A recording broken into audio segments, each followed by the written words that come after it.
Mayong buntag sa tanan, andito karon sa Analyze po ng games po. Ang pangalan ng logo ng symbolize sa chess po. Ang pangalan ng tournament ay si SEC Days Chess Tournament 2025. So karon round number 1 po. So manajud ang schedule, so 6 teams at 4 players po. Pero no time clocks po, walay time clocks. Pero pwede standard po ang games po. So karon ang round number 1 po, ang kauban ng ambassadors ng BSHTM ng Philippines si Lawrence Garcia. Si Lawrence Garcia last year nag-award siya sa MVP sa SEC Days 2024. Kalaban ng executives by BSBA po ang Philippines si Justin Casas. So love po sa online chess at mahilig siya magduwa sa chess sa face-to-face, pero highest rating po sa 1,000 ratings po.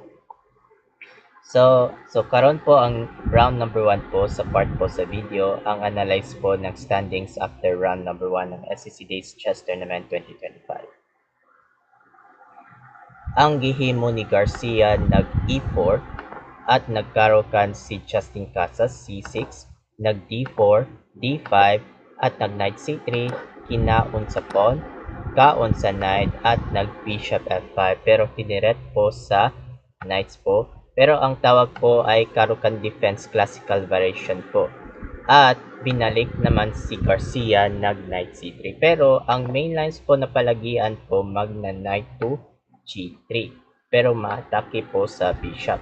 Pero binalik po sa Knight C6 naman si Lawrence Garcia po para maatrasan, para balikan sa Knights po. At nag Knight D7 ni Justin Casas para sunod po sa Knight GF6 po. At nag Knight F3 ni Garcia at nag Pawn H6 para walang Bishop to G5 or Knight G5, pero binigyan po ng W symbol moves po.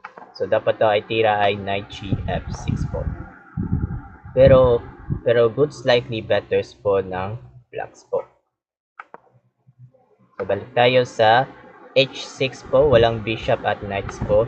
At nag A3, pero ang move side po para move pawn po sa A3 para protectionan po.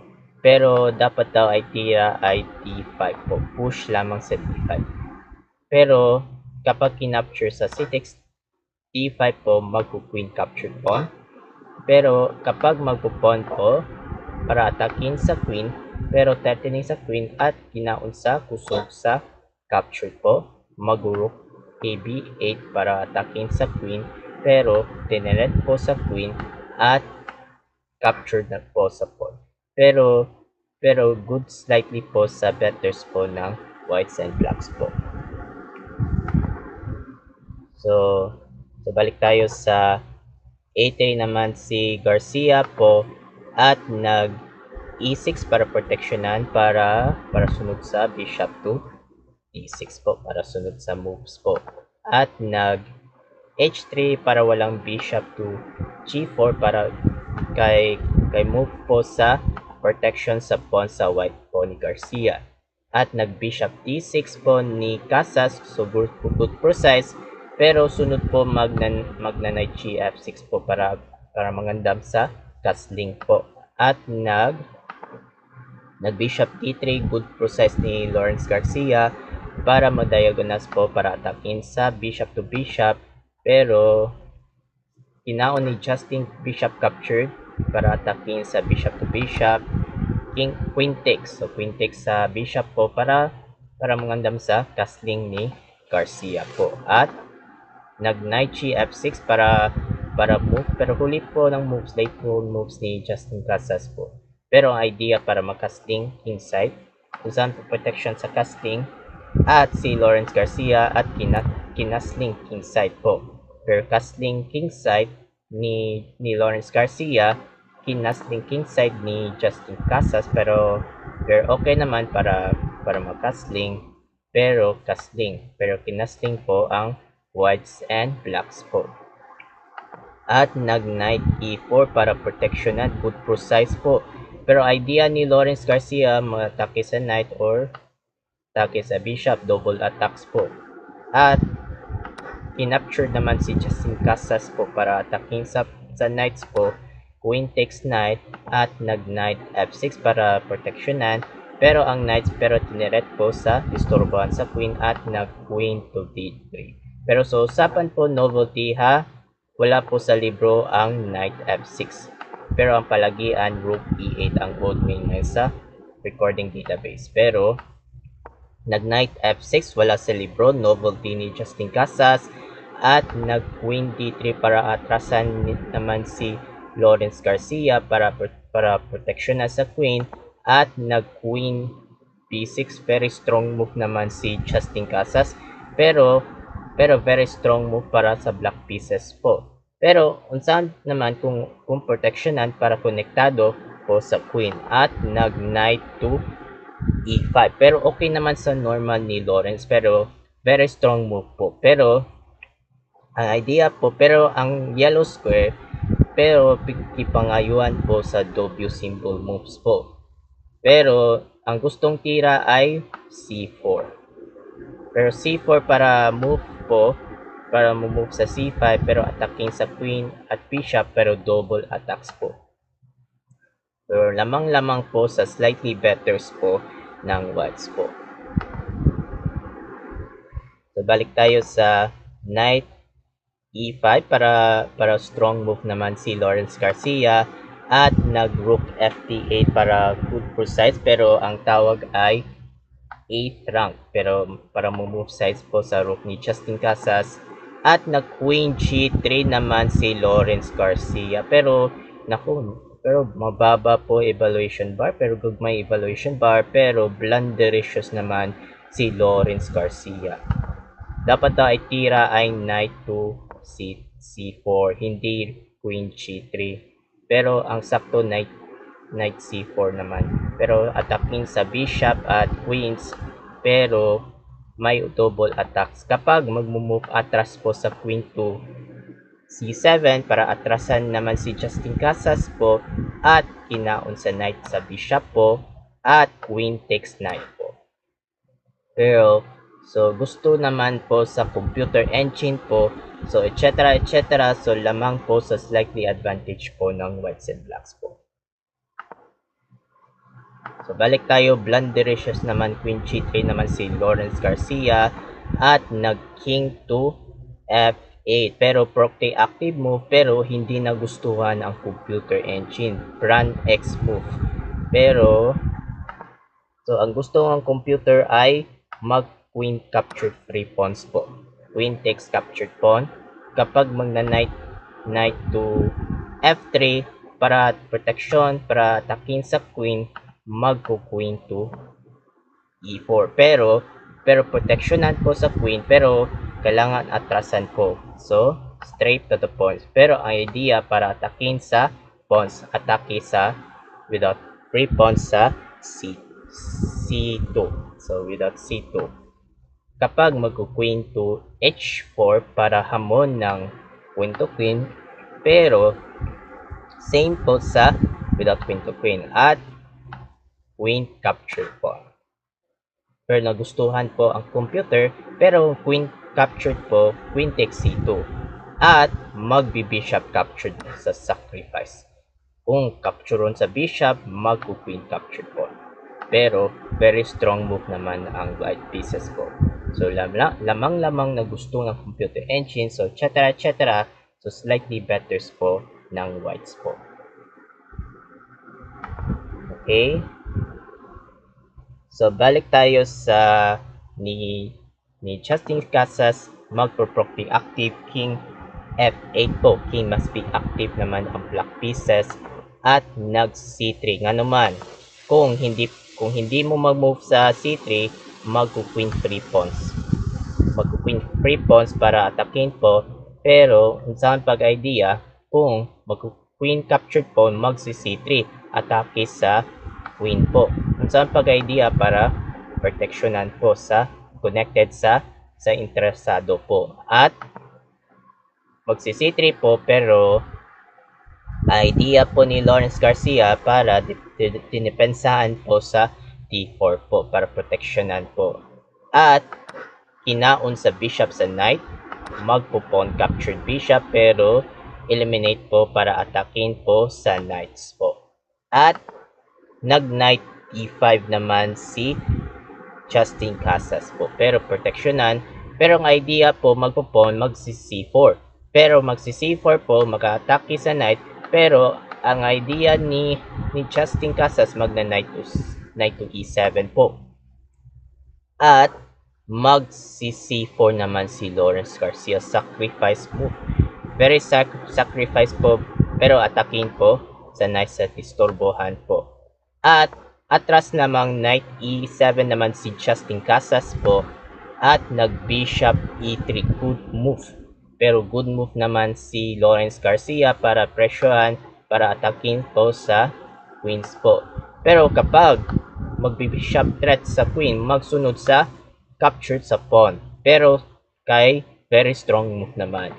Ang idea ni Justin Casas, queen captured. O queen captured p2. Very strong move naman. Pero unsahan pag-idea po, mag-rook a b1. Pero rook a b1, pero tineret po sa queen. Pero kapag kinaptured po sa queen takes pawn, magsunod sa captured. Very strong na move naman si Lawrence. At ni Justin Casas magku-queen captured pawn, magso-strong move rook captured pawn. Very strong move naman, pero idea magba-battery. Pero battery po, pero ang rook threatening sa knight capture sa sacrifice po. At magna-knight f5, very strong move naman. Kailangan jud atrasan po sa blocks po para hindi mo makaka-capture sa sacrifice po. Pero ang knights pero tineret po sa bishop at queens pero kay double attack sa 2 minor pieces po.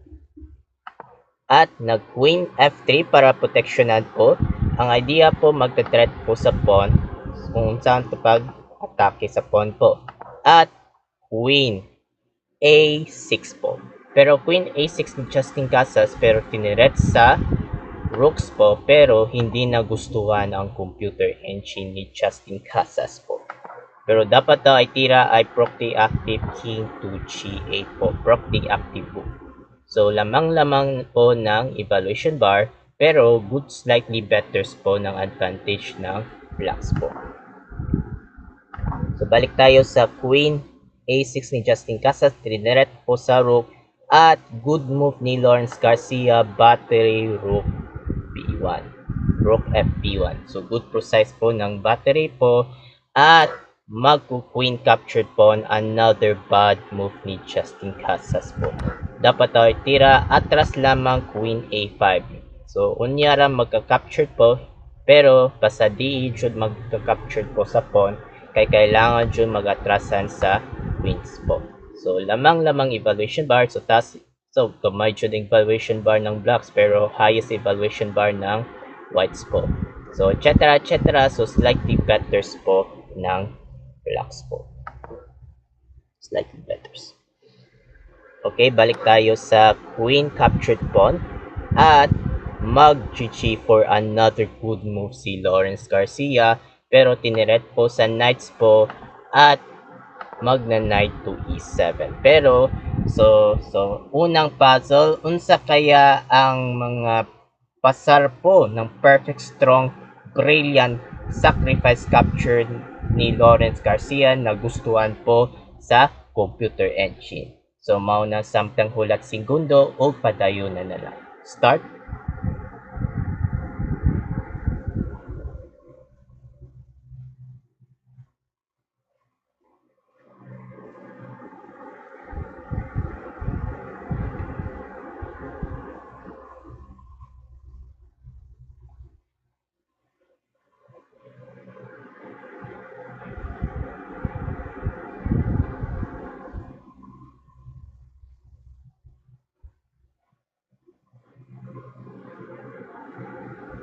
Daghang salamat at congrats sa tanan. Boom! Bishop captured sacrifice.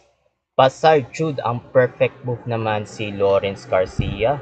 So nagustuhan po ang tumbok sa computer engine po. Pero tanawa sa evaluation bar, so taas kayo, so pasar na jud ang master naman si Lawrence Garcia.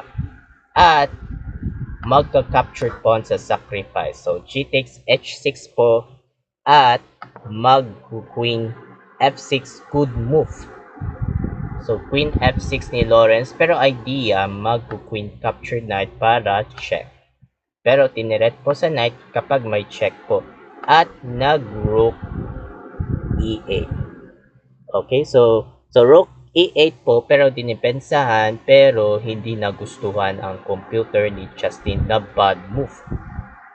So, dapat daw ay tira ay king g8 pa rin.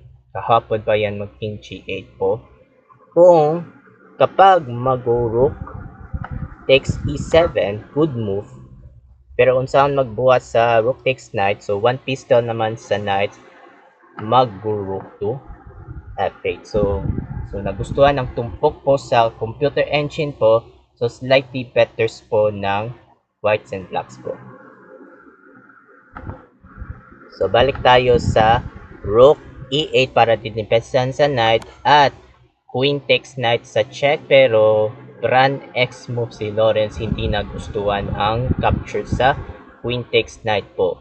Pero dapat daw ay tira ay rook captured knights po. Rook captured knight, so knight takes e7, pero hamon ng rook to rook. Kapag queen takes g4, hindi pwede. So, hindi pwede yun. Saan ang punta? Yun. Okay? So, at mag-queen takes g4, sacrifice check. Pero, kapag kinaptured po sa queen, kung saan pag-idea para develop po sa sacrifice po. So, etc. So, slightly better po ng whites and blacks. Kasi, taas jud ang evaluation bar ng whites po. So, taas ang jud evaluation bar. Okay, so balik tayo sa queen takes captured sa check po ni Lawrence Garcia. Sa check naman sa king at nag-force move ng king g8, proactive move naman si Justin Casas po. At nag-queen g5 check, pero without check po. At nag-knight g6. Naku, ano ba nangyari ni Justin Casas? Tanawang evaluation bar, nababa na yun. Gagmay jud ang evaluation bar ng blacks, pero lamang highest evaluation bar ng whites. Pero knight g6 blunderacious naman ni Justin Casas po. So, dapat daw ay tira ay king to f8. So, king f8. At kapag magku-queen po sa h6 sa check, pero kapag magki-king, pero kapag ulit-ulit, pero hindi pwede, bawal mag 3 repetition po. 3 repetitions draw po. Pero bawal mag 3 repetitions draw. Pero kailangan mag rules to rules sa disiplina sa chess po. So, lamang po sa slightly betters po ng whites and blacks. Okay? Pero knight g6 blunderacious. So, ikalawang puzzle, unsa kaya ang nagustuhan ang tumbok ng computer engine ng ikalawang brilliant sacrifice captured ng pasar jud ni Lawrence Garcia ng master ng MVP. So, ikalawang guessing puzzle. So, maunang sabtang hulat segundo o padayon na lang. Start.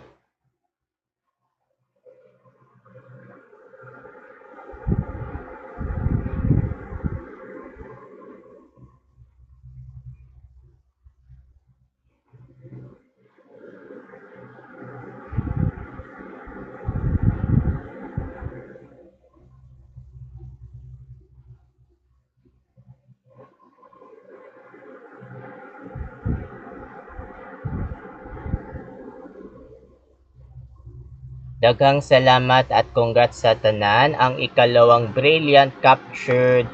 Boom! Rook captured f7 check. The rook! Pero shagit ang gatang chess. Pero hindi pwede mag-shagit kasi wala akong gana ng moments ko. Kasi kasi walang wala ko madamdam kasi not feeling well. Pero Rook takes f7, ikalawang brilliant capture so pasar jud ni Lawrence Garcia pero taas na jud ang evaluation bar. At ni Justin Casas king takes pero binigyan po ng dubious moves. Kasi kapag king pero may sacrifice po kapag kinapture po sa rook po. So nagustuhan, ang gusto ng computer ng engine ay sacrifice naman queen c1 check.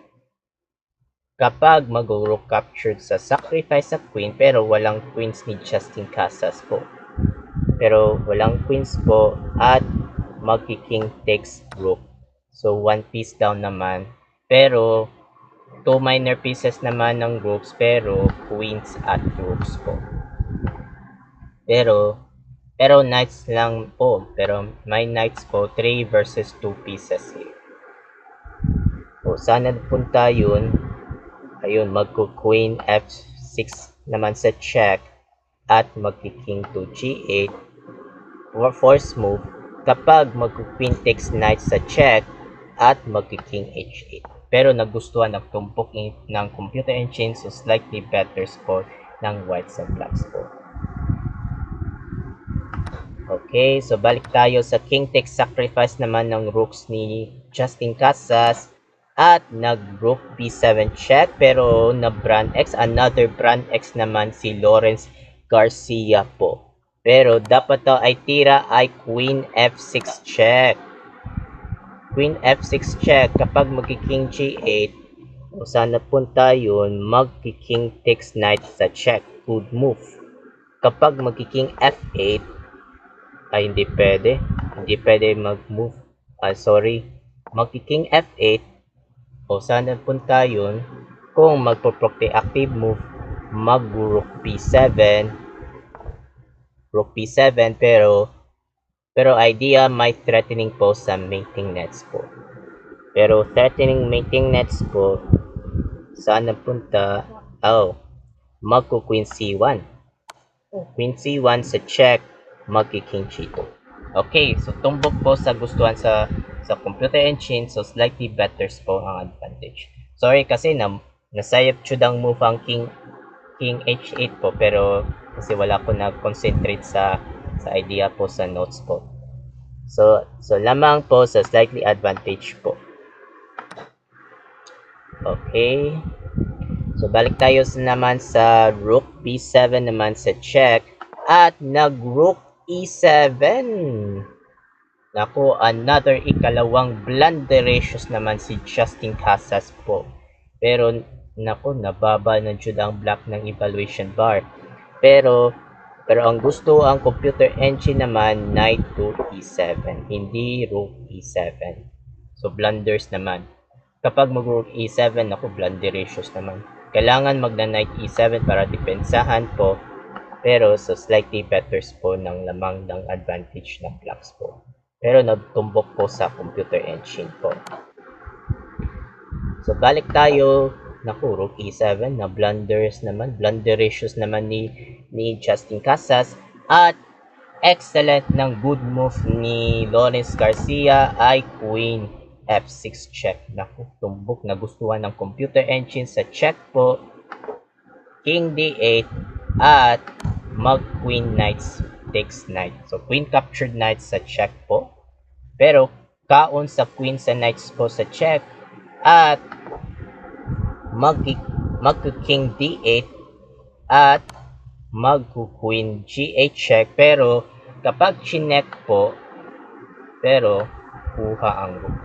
Pero traps po sa rook. Nag-rook e8 para threatening sa queen para depensahan at queen g5 check, king c8 at good move queen g7 pero may threatening mating nets po. Pero dangerous po, delikado po sa blacks po. Na queen c1 check at na king g2 at na queen h6 po. Hamon ng queen to queen pero ang huling bitaw ng talo ng blacks ng panalo ng round number 1 ay queen c7 mating net po. Pero talo po sa white. Talo po sa black. Sorry. So, talo naman ang blacks po ng round number 1 po. Pero sorry na wrong po ang bibig ko.